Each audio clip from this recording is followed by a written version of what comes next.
हाँ, तो प्यारे बच्चे कैसे हैं? आशा करते हैं कि आप लोग स्वस्थ होंगे, मन से आनंद से पढ़ाई करते होंगे, क्योंकि अब समय बहुत ही गिना हुआ समय है और सपना आप लोगों का सबका बड़ा है। तो सपना को साकार करने के लिए, लक्ष्य को प्राप्त करने के लिए मेहनत की आवश्यकता है। तो आइए आज हम लोग इस Krishna tuition centre YouTube channel पर आज हम लोग ये एसएसटी का ऑब्जेक्टिव क्वेश्चन आंसर को पढ़ेंगे, समझेंगे, जो बिहार बोर्ड परीक्षा 2026 के लिए बहुत ही महत्वपूर्ण है।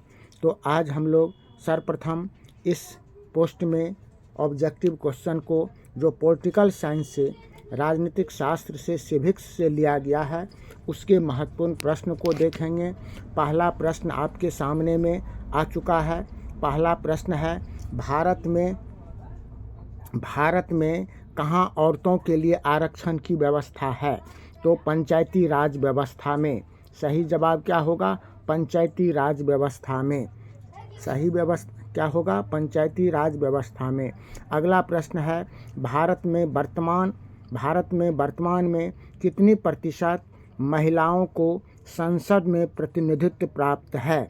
भारत में वर्तमान में कितनी प्रतिशत महिलाओं को संसद में प्रतिनिधित्व प्राप्त है? तो हमारा जवाब होगा 10.86%। ये बी नंबर का हमारा सही जवाब होगा। क्या होगा? ये बी नंबर का हमारा सही जवाब है।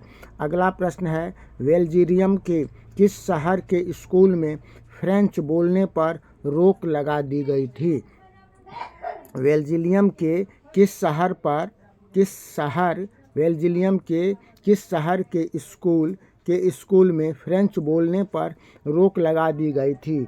तो मार्शलटैम में। ये सी नंबर का हमारा सही जवाब होगा। अगला प्रश्न है, डरबन में नक्सलभेद विरोधी सम्मेलन कब हुआ था? डरबन में नस्लभेद विरोधी सम्मेलन कब हुआ था? तो 2001 ईस्वी में। कब हुआ था? 2001 ईस्वी में। अगला प्रश्न क्या है, जो इंडिका पुस्तक के लेखक कौन हैं? इंडिका पुस्तक के लेखक कौन हैं? मेगास्थनीज। कौन है?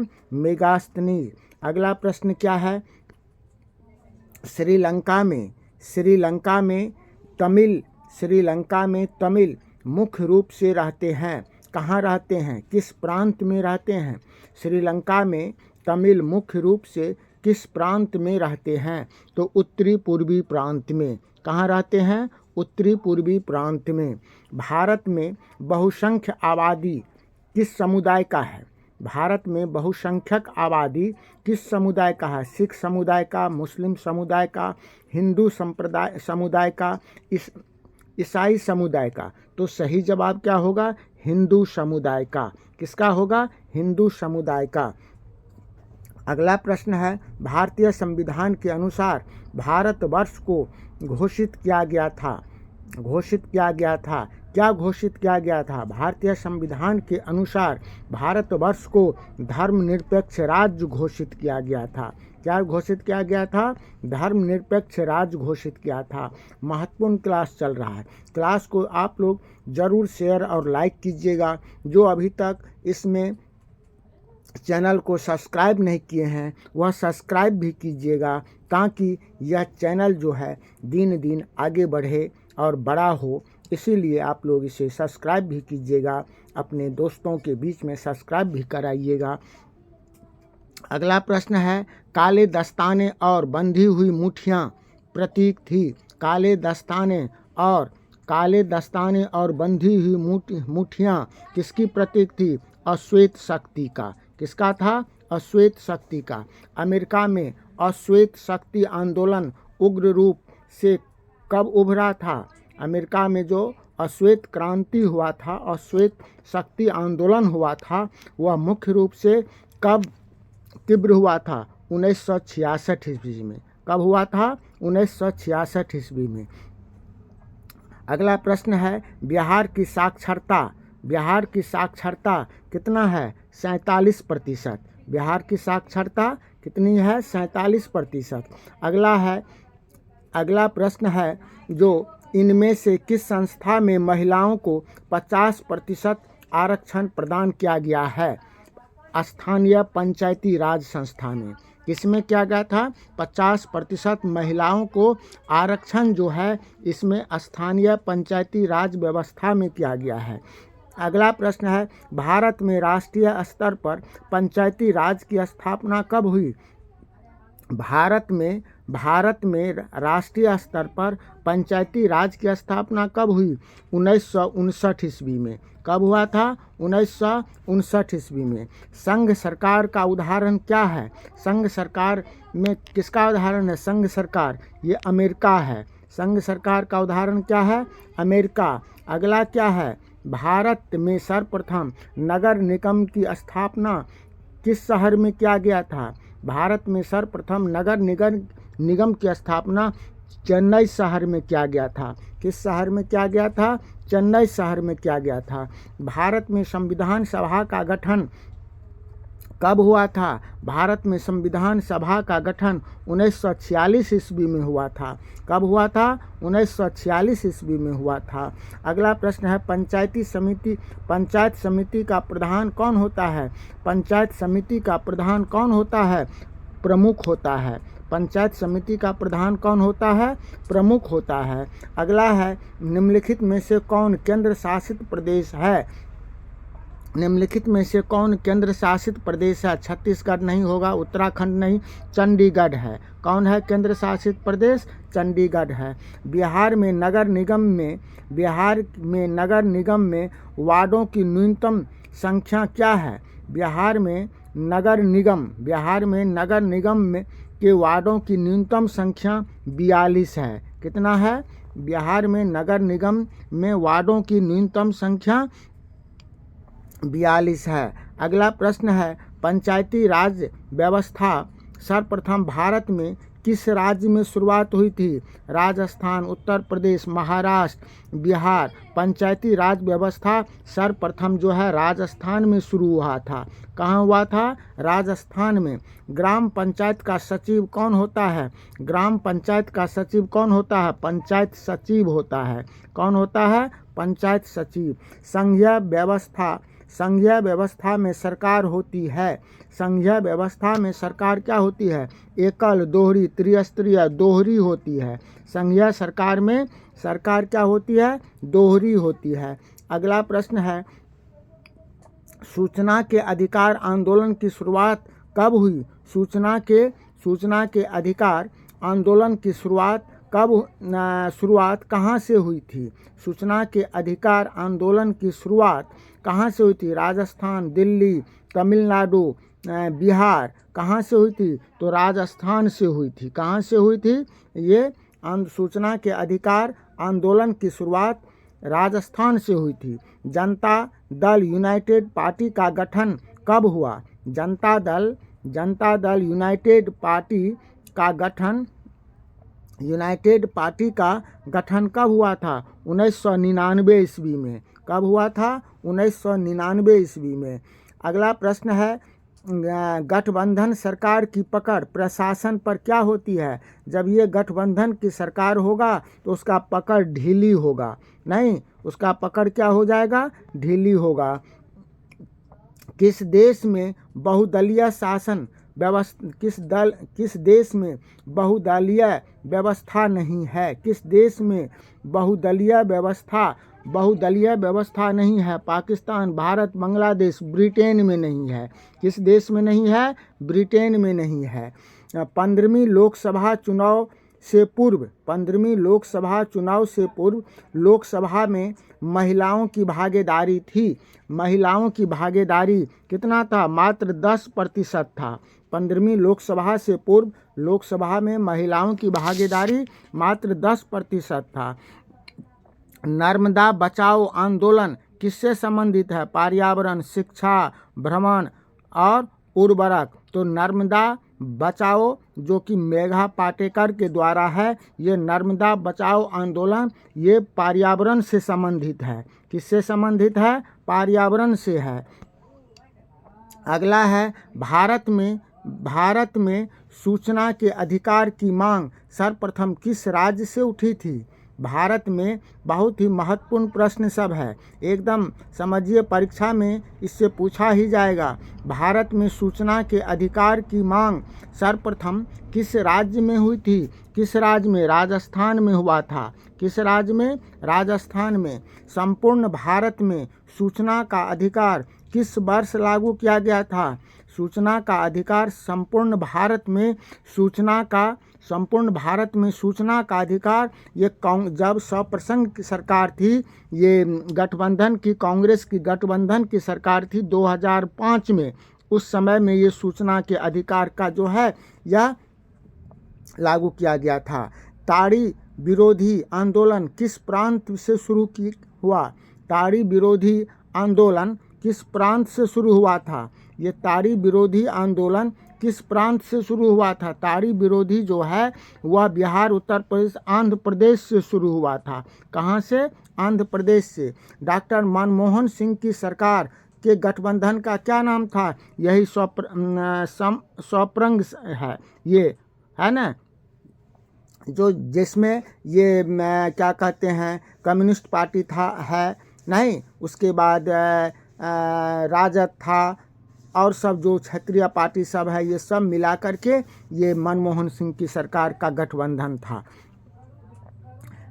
अगला प्रश्न है, इनमें से कौन सा तत्व लोकतंत्र की स्थापना में बाधक है? इनमें से कौन सा तत्व लोकतंत्र की स्थापना में बाधक है? अशिक्षा कौन सा होगा? अशिक्षा होगा। लोकतंत्र में सरकार किसके प्रति उत्तरदायी होता है? लोकतंत्र में सरकार संसद के प्रति, जनता के प्रति। तो संसद जो होता है लोकतंत्र में, सरकार जो होता है, सरकार लोकतंत्र में जो है वह जनता के प्रति उत्तरदायी होता है। किसके प्रति? क्योंकि यहाँ पर लोकतंत्र जो होता है वह जनता के द्वारा चुने गए प्रतिनिधियों की सरकार होती है, इसीलिए सरकार जनता के प्रति उत्तरदायी होता है। अगला प्रश्न है, भारत में किस तरह की लोकतंत्र की व्यवस्था है? भारत में किस तरह की लोकतंत्र की व्यवस्था है? अप्रत्यक्ष व्यवस्था है। किस तरह का? अप्रत्यक्ष व्यवस्था है, क्योंकि यहाँ जनता के द्वारा चुने गए प्रतिनिधियों से सरकार का गठन होता है और वह सरकार जनता के हित की कार्य करता है, इसीलिए यहाँ पर लोकतंत्र की व्यवस्था जो है वह अप्रत्यक्ष है। विश्व में कौन सी शासन व्यवस्था को सबसे अच्छा माना जाता है? विश्व में कौन सी शासन व्यवस्था को सबसे अच्छा माना जाता है? तो लोकतंत्र को सबसे अच्छा माना जाता है। किसको माना जाता है? लोकतंत्र की सरकार को। आज के दुनिया में लगभग कितने देशों में लोकतंत्र विद्यमान है? आज दुनिया में लगभग कितने देशों में लोकतंत्र जो है वह लोकतंत्र की सरकार चलती है? तो आज के समय में लगभग 100 देशों में लोकतंत्र की सरकार है, लोकतांत्रिक सरकार है। किस देश में कार्यों का मूल्यांकन जनता भय के कारण नहीं करती है? किस देश में, किस सरकार में कार्यों का मूल्यांकन जनता भय के कारण नहीं कर पाती है? तो लोकतांत्रिक शासन किस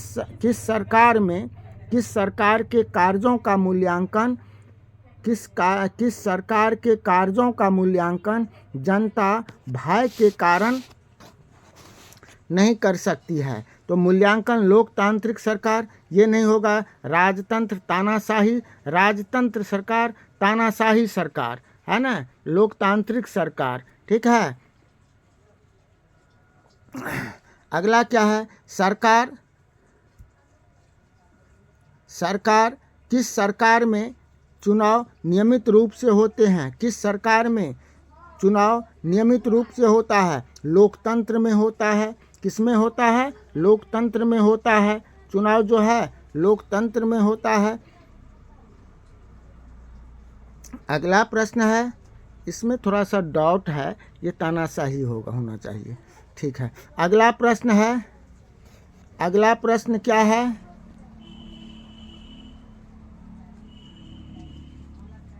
किस किस सरकार में फैसला लेने में विलंब होता है? किस सरकार में फैसला लेने में विलंब होता है? गैर लोकतांत्रिक सरकार, लोकतांत्रिक सरकार, तानाशाही सरकार, इनमें से कोई नहीं। इनमें से कोई नहीं। क्या होगा इसका उत्तर? इनमें से कोई नहीं।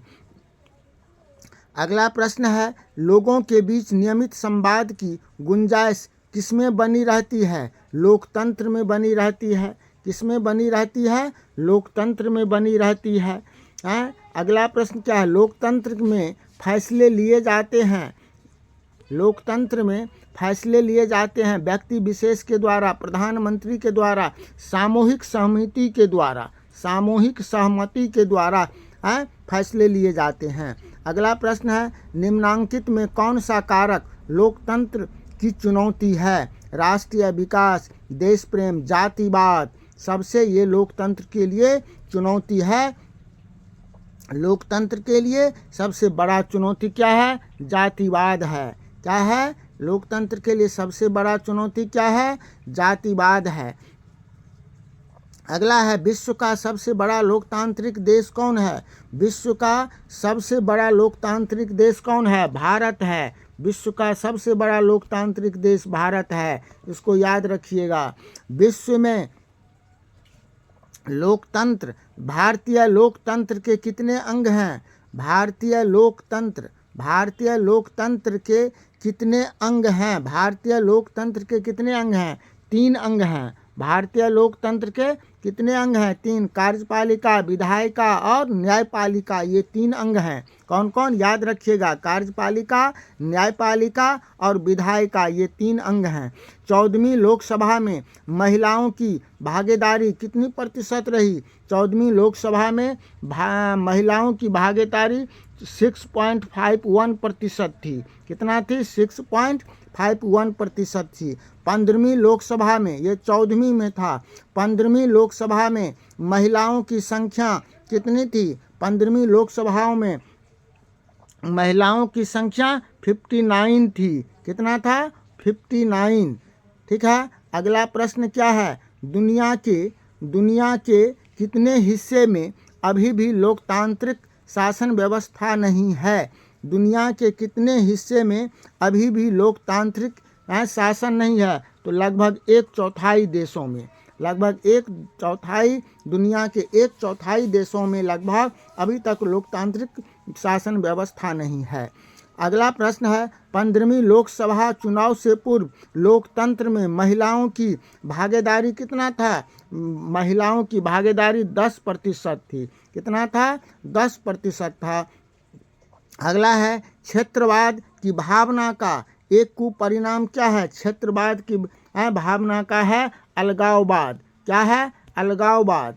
क्या है? अलगाववाद। अगला प्रश्न है, जल संकट किस देश में लोकतांत्रिक चुनौती के रूप में उभरी है? जल संकट किस देश में लोकतांत्रिक चुनौती के रूप में? तो बोलीविया में। किसमें? बोलीविया में। किसमें? बोलीविया में। किसमें? बोलीविया में।